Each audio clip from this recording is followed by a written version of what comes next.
చాలా సిన్సియర్గా చేశాను నేను వేరే అమ్మాయితో తిరుగుతున్నాడు సార్ తను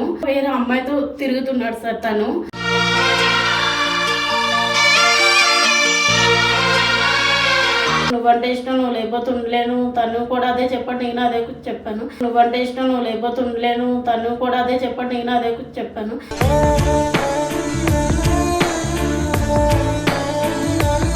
నువ్వు ఎంతమందితో తిరుగుతున్నావు, ఎంతమందితో చేస్తున్నావు, నేను డ్యూటీకి వెళ్ళిపోయిన తర్వాత నువ్వేం చేస్తున్నావు, నాకే ప్రెగ్నెన్సీ వచ్చిందా? నువ్వు ఎంతమందితో తిరుగుతున్నావు, ఎంతమందితో చేస్తున్నావు, నాకే ప్రెగ్నెన్సీ వచ్చిందా?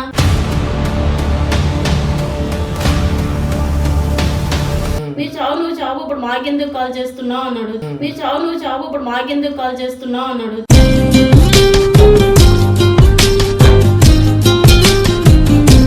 చనిపోదామా అంటే బేబీ గురించి ఆలోచిస్తున్నా, ఏం చేయాలో ఏంటో తెలియట్లేదు సార్. చనిపోదామా అంటే బేబీ గురించి ఆలోచిస్తున్నా, ఏం చేయాలో ఏంటో తెలియట్లేదు sir.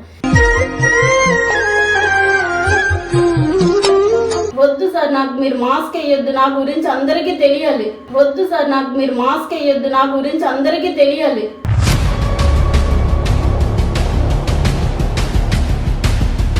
Hi friends, welcome to my channel. నేను మీ వెంకట్. ఈ రోజు వచ్చేసి మనం విజయనగరంలో కొత్త వలస అనే గ్రామంలో ఉన్నాం. మనతో పాటు ఒక సిస్టర్ ఉంటారు. వాళ్ళ సమస్య ఏంటో తన మాటలోనే ఉన్నాం.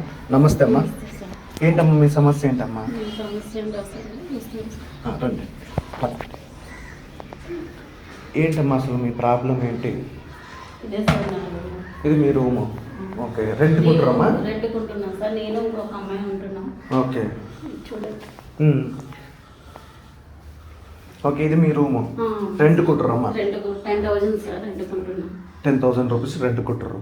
ఓకే, ఏంటమ్మా అసలు నా కాల్ చేయడానికి ప్రాసెస్ ఏంటి? మీ సమస్య ఏంటి? నా సమస్య అంటే నేను ఒక అబ్బాయిలో వచ్చేసాను సార్.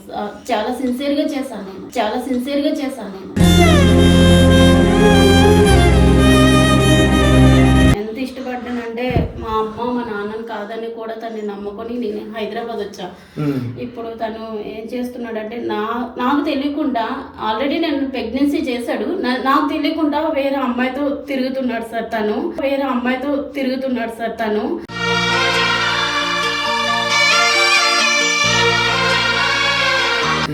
మీ వీడియోస్ నేను చాలా చూస్తున్నా. ఇలా మీ సపోర్ట్ నాకు కావాలి అని అడుగుతున్నాను సార్. మీకు కాల్ అసలు ఏంటి అసలు మామూలుగా ఏమైంది అంటే ఇప్పుడు మళ్ళీ ఇక్కడ రావడం ఏంటి? హైదరాబాద్ లో ప్రేమించడం అంటే ఏంటి అసలు? నేను అంటే నాకు తను ఫేస్బుక్ లో పరిచయం.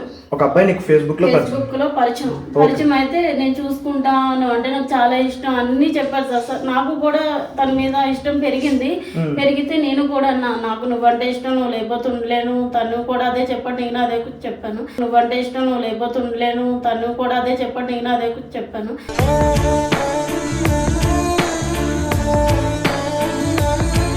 పెళ్లి చేసుకుంటాను అన్నాడు. అబ్బాయి ఎక్కడ?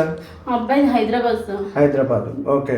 అయితే పెళ్లి చేసుకుంటాను అంటే నేను వచ్చా కొత్త వలస నుంచి హైదరాబాద్ వస్తా. ఇక్కడ నుంచి హైదరాబాద్ వచ్చేసారు. హైదరాబాద్ వస్తే ఇంకా తను వచ్చిన తర్వాత ఉన్నాడు ఒక 2 నెలలు 3 నెలలు చాలా బాగున్నాడు, నాతో ఫ్రెండ్లీగా ఉన్నాడు. తర్వాత అన్ని చేశాడు, రూమ్ తీసి పెడతా చేస్తాను అన్ని చేశాడు. చేసిన తర్వాత మళ్ళీ ఎంత సడన్ గా నాకు ప్రెగ్నెన్సీ అని చెప్పాను. అయితే నా ప్రెగ్నెన్సీ అయితే నేనెలా, నువ్వు ఎంతమందితో తిరుగుతున్నావు, ఎంతమందితో చేస్తున్నావు, నేను డ్యూటీకి వెళ్ళిపోయిన తర్వాత నువ్వేం చేస్తున్నావు, నాకే ప్రెగ్నెన్సీ వచ్చిందా? నువ్వు ఎంతమందితో తిరుగుతున్నావు, ఎంతమందితో చేస్తున్నావు, నాకే ప్రెగ్నెన్సీ వచ్చిందా? ఇదేంటి, నీతో తిరిగితేనే కదా నాకు ప్రెగ్నెన్సీ వచ్చింది, ఇప్పుడు నువ్వు అలా అంటావేంటి? ఎందులో పడితే అందులో నువ్వేం చేసుకుంటా చేసుకో, చనిపో చేసుకో అని అంటున్నాడు. కాదమ్మా, ఇప్పుడు ప్రెగ్నెన్సీ వచ్చింది అన్నావు. ఇప్పుడు అబ్బాయితో నీకు ఫేస్బుక్ లో పరిచయం ఏంటో, అలాంటి పరిచయమైన అబ్బాయి వివరాలు తెలియకుండా నువ్వు అబ్బాయి కలిసి ఎలా ఉన్నారు ఏంటి అంటే సార్ పెళ్లి చేసుకుందాము అనుకున్నాను సార్. తను ఇలా చేస్తాడని ప్రెజెంట్ ఇప్పుడు అనుకోలేదు. మా అమ్మ వాళ్ళకి కాల్ చేస్తే మమ్మల్ని కాదని అబ్బాయితో వెళ్ళా కదా. నీ చావు నువ్వు చావు ఇప్పుడు మాకెందుకు కాల్ చేస్తున్నావు అన్నాడు. నీ చావు నువ్వు చావు ఇప్పుడు మాకెందుకు కాల్ చేస్తున్నావు అన్నాడు.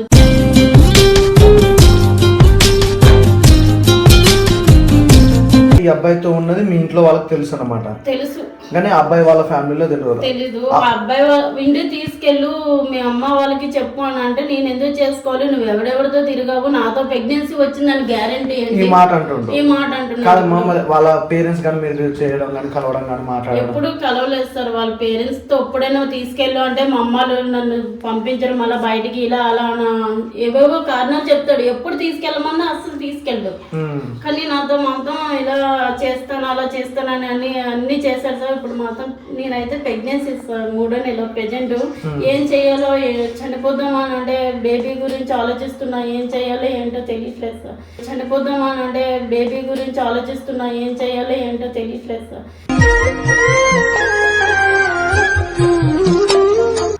ఇప్పుడు ఏం కావాలమ్మా నీకు? నాకు ఇంకేం లేదు సార్. మీరే నాకు సపోర్ట్ చేసి మా ఇద్దరికి కొంచెం న్యాయం చేస్తారు అని అనుకుంటున్నాను. ఇంకేం లేదండి. మీ వీడియోస్ కూడా నేను చూస్తున్నా, చాలా వీడియోస్ లేడీస్తో మీరు చేస్తున్నారు. అందరికీ మాస్కులు వేస్తారు సార్. నాకు మాత్రం మీరు మాస్క్ వేయకండి. అసలు ప్రపంచానికి నాలాంటి వచ్చే ఇబ్బంది ఏ ఆడపిల్లకి రాకూడదని నేను కోరుకుంటున్నాను. అంటే ఇక్కడ మేము మాస్క్ వేయడానికి కారణం ఏంటంటే ఏ అమ్మాయికైనా అంటే ఇలాంటి సమస్యలు కానీ ఏదైనా వస్తాయి కదా, అలాంటి వల్ల మేము మాస్క్ వేయడం జరుగుతుంది. వద్దు సార్, నాకు మీరు మాస్క్ వేయొద్దు, నా గురించి అందరికీ తెలియాలి.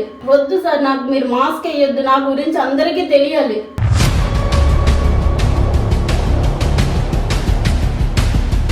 నేనేం చేస్తున్నాను ఏంటని బయట ఉన్న పిల్లలకి కూడా నేను తెలియాలి సార్. నా గురించి అసలు వాళ్ళకి ఏంటనేది తెలియాలి. నా సమస్య ఏంటి, ఇలా ఉంటారా అమ్మాయిలు, ఇలా చేస్తారా అబ్బాయిలు అన్నట్టుగా వాళ్ళకి తెలియాలి. అసలు అబ్బాయిలు అసలు నమ్మి ఇలా ఊరికని ఫేస్బుక్ లో పరిచయం అయ్యి వచ్చి ఇక్కడికి వచ్చి మోసపోకుండా మమ్మీ వాళ్ళు చెప్పినట్టే వింటే మంచిది అని అనుకుంటున్నా. ఇప్పుడు నాకు ఆ బాధ ఏంటనేది బాగా తెలుస్తుంది సార్. ఎన్నో నెలమ్మా ప్రెగ్నెన్సీ? ఇప్పుడు 3 సార్, 3వ నెల వచ్చింది. ఇప్పుడు మీ ఇంట్లో వాళ్ళు ఇప్పుడు నిన్ను వద్దనుకుంటారు? ఇప్పుడు వాళ్ళు వద్దనుకుంటున్నారు, తినే వద్దనుకుంటున్నారు. అసలు నా పరిస్థితి ఏంటి అనేది నాకు అసలు అర్థం కావట్లేదు సార్. మీరు ఛానల్ నేను చూసి మీరు ఎలాగైనా నాకు న్యాయం చేస్తారని మీకు కాలు పట్టుకుని అడుగుతున్నాను సార్. మీ కాలు పట్టుకుని అడుగుతున్నాను సార్. మీ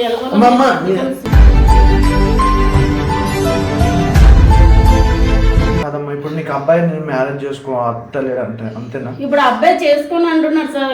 ఇప్పుడు కాంట్రాక్ట్ లో నెంబర్ కూడా బ్లాక్ చేశాడు. ఎక్కడున్నాడో తెలియదు, ఏం చేస్తున్నాడో తెలియదు. ఇప్పుడు నాకు ప్రెగ్నెన్సీ కాదు, మీ ఇంటికి వెళ్ళాలో తెలియదు. నేను ఫ్యాన్ కురేసుకోవాలని అనుకుంటున్నాను సార్. ఫ్యాన్ కురేసుకోవాలని అనుకుంటున్నాను సార్.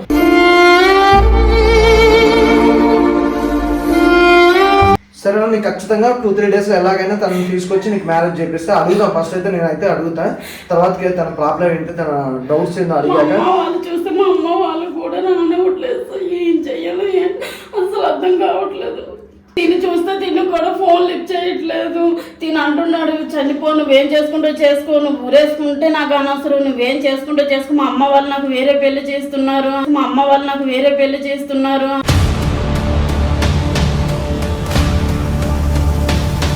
అమ్మా నేను చెప్తున్నా కదమ్మా, నా తరపు నుంచి అయితే ఖచ్చితంగా న్యాయం అయితే జరుగుతుంది. అబ్బాయిని అయితే మాట్లాడతాం, ఏమంటుండ్రు ఏ సంగతి మాట్లాడినాక అబ్బాయి అడ్రస్ అయితే నాకు చెప్పండి. ఒకసారి వాట్సాప్ చేయండి, మీ ఫోన్ అది ఒకసారి తీసుకోండి, నాకు ఒకసారి మెసేజ్ చేయండి.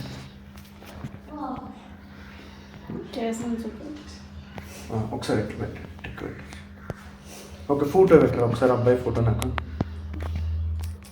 ఒకసారి పెట్టేసి. ఓకే సార్, నేను ఖచ్చితంగా ఎలాగని మాట్లాడాక మీకు కాల్ చేస్తా, మీతో మాట్లాడతా. ఒక 1-2 days అయితే నాకు మాత్రం మీరు మాస్క్ వేయొద్దు సార్. అసలు అందరూ ప్రెజెంట్ లేడీస్కి వేసినట్టు నాకు మీరు మాత్రం మాస్క్ వేయకండి. రియల్గా చూపించండి. నా పరిస్థితి ఏంటనేది బయట వాళ్ళకి తెలియాలి. ఇలా ఫేస్బుక్ లో మోసపోకూడదు. ఇలా నేను కొత్త వలస నుంచి ఇక్కడ ఈ అబ్బాయిని నమ్మి వచ్చాను అని ఇది అవ్వాలి సార్. బయట వాళ్ళకి కూడా నా గురించి తెలియాలి. ఖచ్చితంగా మేడం, ఖచ్చితంగా మేడం. సరే మేడం.